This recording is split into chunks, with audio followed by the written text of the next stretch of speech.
Okay, now the story in The Force Unleashed 2 is somewhat hard to explain because I don't want to really spoil the first one because it pretty much, right in the beginning, spoils what happened in the first one.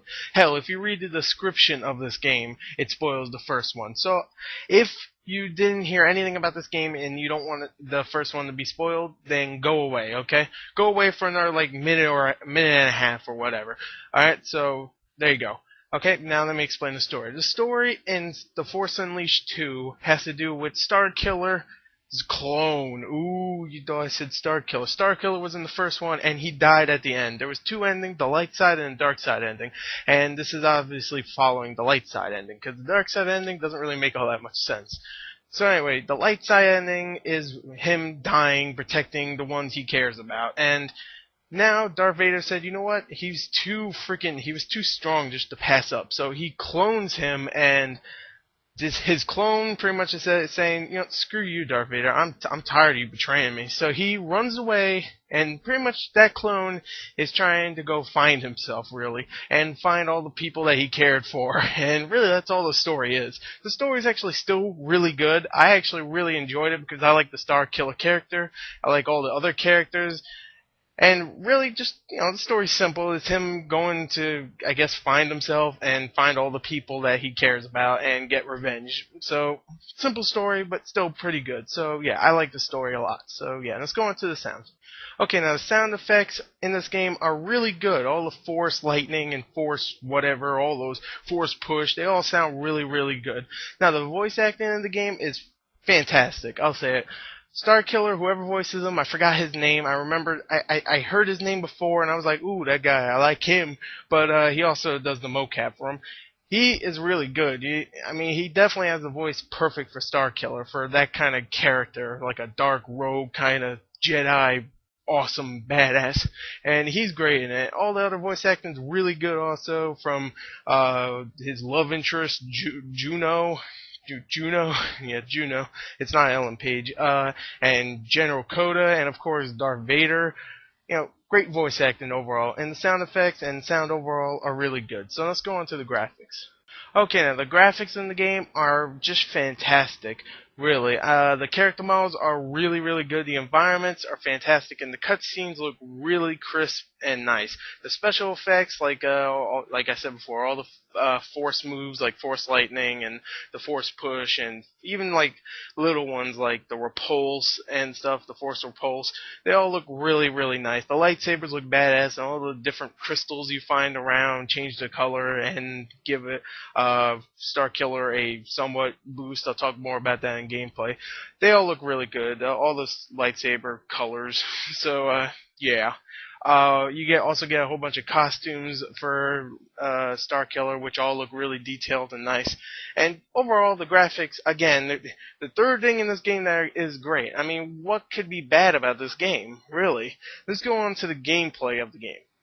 Okay, now the gameplay in The Force Unleashed 2 is almost exactly the same as The Force Unleashed 1. And even though that might be good, like, because The Force Unleashed 1, at least to me, was really, really fun, it's been 2 years and they didn't change anything from it. I had some major problems with The Force Unleashed 1. Like, it was repetitive sometimes, and it was very linear and stuff, and you didn't have that many force powers. It's called The Force Unleashed, and this one you get like 4 or 5 force moves, and I think you should definitely get more.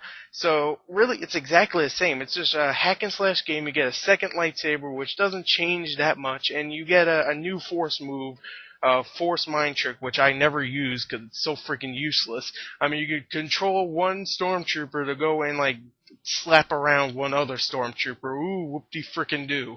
I mean, sure, it's hilarious to watch a stormtrooper go and say, oh, I'm gonna kill this other one, slap him around, but really, it's not useful at all. You can just go kill that stormtrooper real easy with, like, a lightsaber swipe or just a freaking push, force push. But really, it's pointless. It's hilarious to watch, but pointless. And also, you got some little puzzles here and there, some platforming, whatever. You also have force grab. I forgot to talk about that, where you just grab an enemy into the air and you go like throw them around and stuff, which is of course, kind of cool. And the puzzles, like I said before, aren't really that great. I mean, they're like, put this in there or something like that. They're like, put this power core in here or something like that.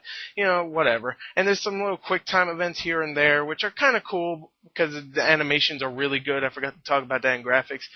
But kind of, you know, whatever. There's not that many of them because, you know, there's not that many enemies. So, yeah, you get maybe 5 or 6 different ones.